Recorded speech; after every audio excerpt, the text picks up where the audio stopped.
Hello everyone, my name is Rod, And I'm Oliver. and today will be the fifth episode, I believe, of our podcast on the New York City subway system. This episode will be about the 7th Avenue lines, that's the 1, 2, and 3 trains, and I hope you all enjoy this episode. Also, quick note, make sure you have a subway map out to follow along when you're listening to this episode. So, as always, to start off, we'll have some service pattern information about these three lines. Just a quick note that I'll refer to these lines, the 1, 2, and 3 train, as the 7th Avenue lines. However, because of the way the line was constructed, they run under 7th Avenue south of 42nd Street, and then north of 42nd Street, they travel under Broadway. Hence the alternative name for this line, the Broadway 7th Avenue line. So first we'll start with the 1 train, which starts at Van Cortlandt, 242nd Street in the Bronx, and runs all the way down to South Ferry in Manhattan. It runs as the Broadway 7th Avenue local along its entire route. Next is the 2 train, which runs from Wakefield, 241st Street in the Bronx, to Flatbush Avenue, Brooklyn College in Brooklyn. Wakefield 241st Street is the northernmost subway station, and then the 2 train travels local along the White Plains Road line in the Bronx, then runs express along Broadway and 7th Avenue, and then local on Eastern Parkway and the Nostrand Avenue lines in Brooklyn. Note that during rush hours, the 2 train has a couple of other terminals, specifically during rush hour, out in Brooklyn and in the Bronx. Next is the 3 train, which runs between Harlem 148th Street in Manhattan and New Lots Avenue in Brooklyn. Note that the 3 train ends at Times Square 42nd Street during late nights. And it is also runs as the 7th Avenue Express along its route in Manhattan, and then as the Eastern Parkway and New Lots local in Brooklyn. Note that at 145th Street, the last stop before the terminus at 148th Street in Manhattan, the station has a short platform where only half the train, usually the front half of the doors, will open. So if you're going to 145th Street, make sure you're in the front half of the train. So now it's time for the 1 train attractions. I'm going to start at the 242nd Street station. Here you have the Van Cortlandt Park Golf Course, which is the oldest public golf course. It is rated extremely highly. If you're a New York City resident, I believe there's a way for you to play for free if you obtain a permit. But otherwise, it's going to be $47 for the day, I believe. And also near here, you have Manhattan College, which is ranked 16th in the regional universities in the north. It's a pretty good New York City college, and it's has a nice, relatively green campus. After that, we have 238th Street Station. Here is Gaelic Park. I believe the Manhattan College actually uses this park for its sporting events, so it has a lot of like turf fields and other attractions like that. It's also free to the public, I believe. After that, we're going to move on to 181st Street Station, which is near the Washington Bridge, the High Bridge, and High Bridge Park. It's a great station just to get off and walk around. You can, walk across both of these bridges and also experience the High Bridge Park, which is, once again, a nice area to visit. There's also a United Palace music venue. If you just want like an experience of music and walking, this is I think a good area to go to, and the neighborhood is quite nice. After that, I'm going to move on to 137th Street City College. Here is where the City College of New York is located, and that's 151st ranked. So it's once again a nice college campus. Moving on to another college, we're going to have at 160th Street Columbia University. This is the station to get to Columbia University. It is located, I think, just outside of Columbia. Columbia is a Ivy League university, obviously, and then it has a beautiful campus to walk around. I feel it's one of the only big campuses that is like really in the heart of New York City. It has a sundial, I believe, that's quite nice to look at, and the buildings are very huge. There's large arched columns that run along them, and I believe a lot of buildings are made of limestone and brick, if I remember correctly. But the field's kind of like a Olympic palace, if that makes sense. It's very nice. Also at 116th Street, Columbia University, you can connect to the M60 Select bus service, which can take you to LaGuardia Airport to catch your flight. Yep. And then after that, we have 96th Street. This is where the 2 and 3 trains join the 1 line southward. And then the next station I'm going to be talking about is 79th Street. Here you have the Children's Museum of Manhattan. If you have children, I would suggest checking this place out. Otherwise, I suggest not checking this place out if you don't have children, because you may look like a creep. Anyways, after that, we have 66th Street, Lincoln Center. Here you have the American Folk Art Museum. Since 1961, the museum has celebrated the creativity of people whose singular talents have been refined largely through personal experience rather than formal artistic training. The collection includes more than 7,000 works of arts for over 4 centuries and includes nearly every continent. From compelling portraits, dazzling quilts, and other powerful works, there's a lot of living art that's present in the museum, in a variety of mediums at the museum. Excuse me. And also near here, you have the Lincoln Center of Performing Arts. It's an amazing venue. All the events are extremely topical. You'll have speakers, you'll have music events, and you'll have other events that would require a live venue. And the best part of it is all the events generally are primarily free, and the place is like a choose what you pay kind of deal. So like if you want to donate to keep the Lincoln Center running, that's all the contribution you have to do. And it's very specially designed for young audiences, families, and even accommodates people with disabilities. So it's honestly a great place to check out. After that, we have once again 59th Street, Columbus Circle. Here you have the Museum of Art and Design, and it shows off many different types of art. And it's a little on the expensive side, but it's a nice place to be a part of. Also, during the winter, they have a very nice Christmas market over there. Mm-hmm. Lots of very good food. 50th Street Station, there's the Gershwin Theater. If you are somehow tired of Broadway, you can check out. There's a bunch of other theaters, I believe, in New York City that are like sort of smaller but are like live venues. So if you like theater, I think maybe you should do a trip checking out each of the theaters in New York City. I think all of them are accessible from the subway. You may have to do a little more research on that, but hey, if that's your thing, I would go for it. And then I'm going to mention again Times Square, 42nd Street. Times Square is cool. I mean, many billboards. Good experience, though. I feel like if you're a New York City resident, a lot of people don't really like... A lot of people avoid it with a passion. Yeah, avoid Times Square because there's always something going on, and it's it's very hectic. A bit too touristy for them. It's really touristy. So I guess know that when you're coming in, and I guess I could expect that. But yeah. So the next station is 34th Street Penn Station. Once again, near Madison Square Garden, Penn Station for Amtrak. And the LIRR services, I believe. After that, I'm gonna be talking about the 28th Street Station. Here you have the museum at FIT, and FIT stands for I believe Fashion Institute of Technology. Yeah.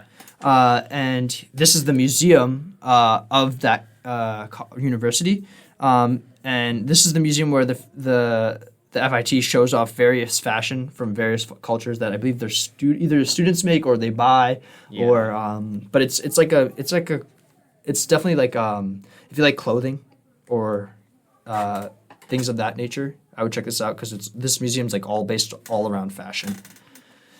Next station will be 23rd Street Station. Here you have the Poster House, which is sort of like a unique place for art.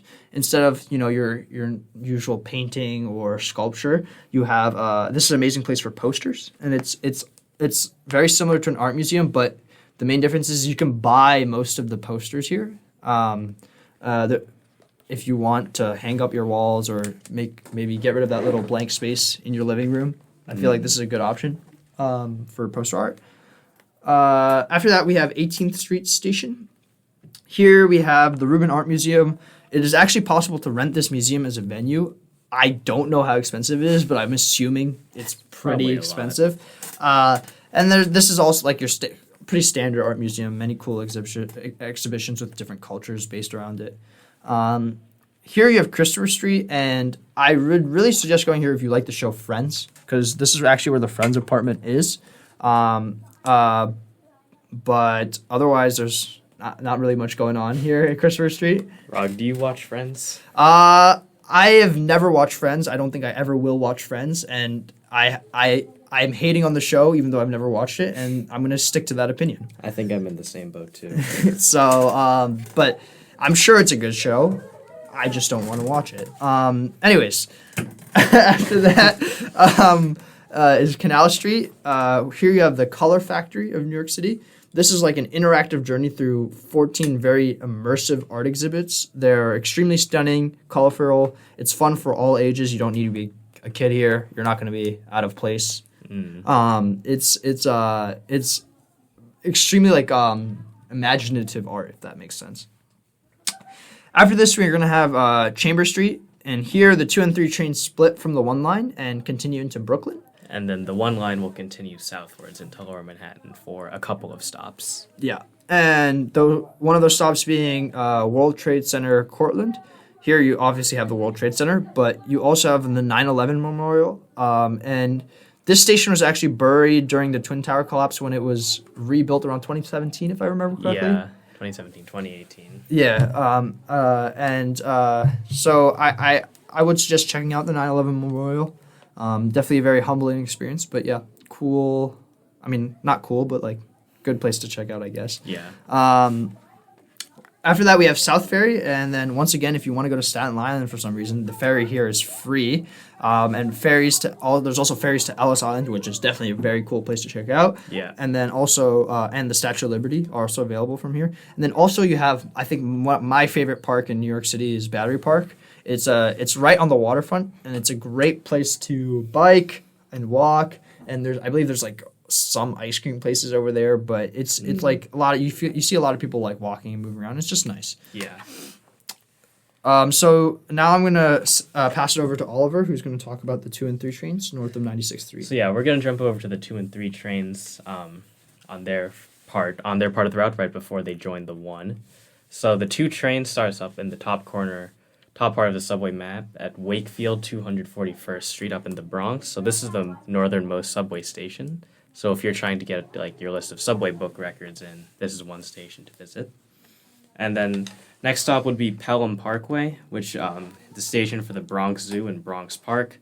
The Bronx Zoo, very nice zoo. Lots of animals you could see. They have a monorail there. And also Bronx Park. It's a nice green area for good place to relax in the summer in the Bronx. Definitely, I would say definitely check out the Bronx Zoo. I had a fun experience there when I was a kid. It's kind of cool seeing like you have the dichotomy of the concrete jungle and the sort of like wild animals. It's like it's a little cool. It's like a cool experience. But anyways, continue. Yeah, and then so next is East 180th Street. This is where the 5 train joins the 2, and the trains run together for a bit along the White Plains Road line. So here the train runs through mostly residential neighborhoods in the Bronx, such as Crotona Park East, Longwood, and Mott Haven. So one of the notable stops is 174th Street, where you have Crotona Park. This park provides lots of green space and outdoor recreation opportunities. It has a 3.3-acre lake, 28 different tree species if you're into trees and that kind of stuff, 20 tennis courts, and has the largest pool in the Bronx. So have you been here, Oliver, at all? Or I don't think I have been to Crotona Park. I haven't been to the Bronx much, really. Yeah. Okay. The only time I've gone, I think, is just to go to a Yankee game. Or no, not even a Yankee game. I was at Yankee Stadium for an MLS game, actually. Yeah. So next stop is Intervale Avenue, where you have Bill Rainey Park, which is named after William F. Rainey, who was an African-American veteran of World War II and a dedicated member of the community. And he really worked hard to improve the quality of life for people who lived there, especially children. And then he had a lot of leadership responsibilities as a result. including a term as vice chairman of Community Board 2, and he worked a lot with local improvement organizations. So next stop is Jackson Avenue Station and St. Mary's Park. This is the largest park in the South Bronx. It's another place where you can have a lot of fun and relaxation, especially during the summer months. They have lots of lawns that are very popular with picnickers and families. They also have grills open for summer weekend outings. Mm-hmm. There's also a track there if you're a runner, if you like running for some reason. I mean, running high is more like running die, in my opinion. But anyways. Yeah. Yeah, I had my little cross-country career, but I haven't gone back since. I need if I'm running, I need a purpose. Like either you got to play soccer or like one of those sports where like that does involve a lot of running, but like I'm not just running to run. Yeah, running for the sake of running is I don't know. I don't really like it. There's a lot of other sports opportunities if you're not into running. There's a handball court, a baseball diamond for baseball, and also of course a basketball court. And there's also there's a rec center here where there's a lot of programs if you're looking to pick up a sport like this, and they also have an indoor pool. Next is 125th Street, crossed into Manhattan. This is a Marcus Garvey Park. There's two playgrounds built for children, including those with disabilities, and it gives them a lot of fun. Provides slides, fountains, and drawbridges, which is really cool. Mm-hmm. And then, the outdoor pool is another great place that people like to spend time during the summer months. And it also has an amphitheater where they perform plays and concerts. Yeah, this is one of the more unique parks. A lot of the parks I feel like might have a similar vibe, but this one definitely has like some attractions that make it stand out. But yeah. So after this, the 2 and 3 train join the 1 train at 96th Street and run express along Broadway 7th Avenue. Also, quick note about the 3 train. It has two quick stops in Harlem 148th Street and 145th Street, and it joins the 2 at 135th Street. But there are no notable attractions there in our opinion. Not too much in those 2 stops, but yeah. So, after 96th Street, the 2 and 3 train join the 1 train, and they run express along the Broadway 7th Avenue line, making stops at 72nd Street, Times Square, 42nd Street, 34th Street, Penn Station, 14th Street, and Chambers Street. This is one of the sections on the subway where the express trains can hit pretty high speeds, so if you are looking to go fast and get where you need to go, and you really like that feeling of speeding past other trains, this is the section you want to do it. Mm-hmm. As you can see, the stations are far apart, like 72nd Street, 42nd Street, 30 blocks apart. Mm-hmm. You can really zoom here. So south of Chambers Street, the 2 and 3 trains curve eastwards a little bit, and one of their stops is Park Place, which is also close to the World Trade Center buildings, the Oculus Mall, which we have mentioned before, and also Brookfield Place, which is like a financial and office and also shopping facility closer to the water. There's lots of nice shops and restaurants in the area, but I will note it's a bit on the pricier end, though the food is still very good. Which you should expect if you have a bunch of finance bros going to eat there. Yeah. But yeah. So next up is Fulton Street. We've had our bit of share of stories about Fulton Street and getting lost there. But one good note there is the modern Fulton Center Mall, which opened as part of the restructuring of Fulton Street Station. They have a Krispy Kreme there, which is a great place to pick up original glazed donuts on the way home.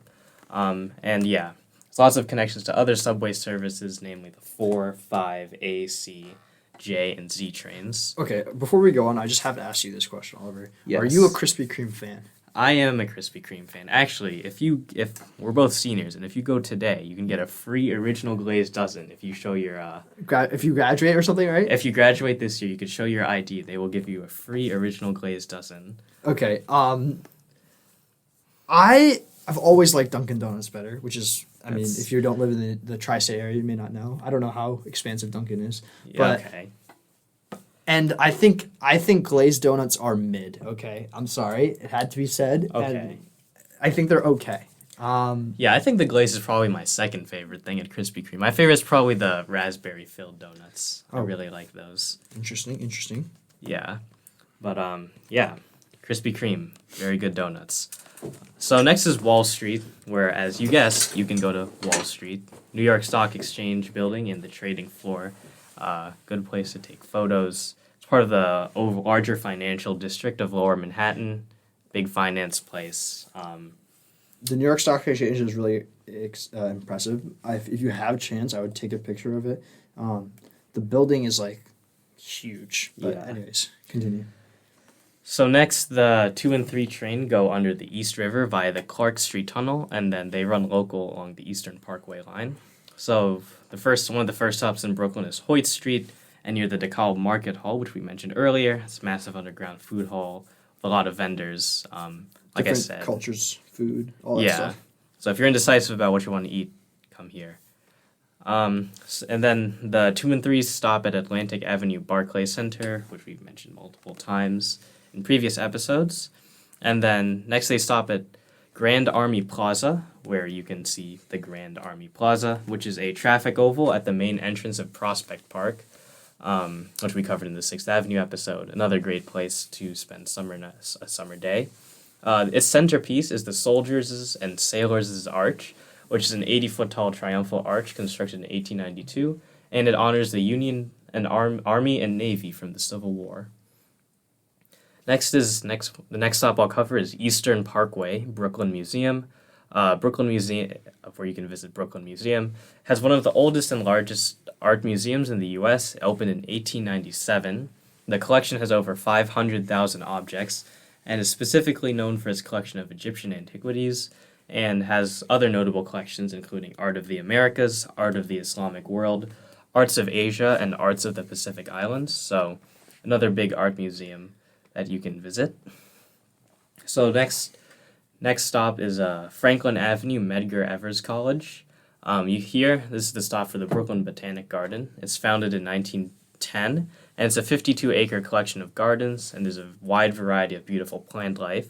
And it's another good place to view cherry blossoms during April and early May.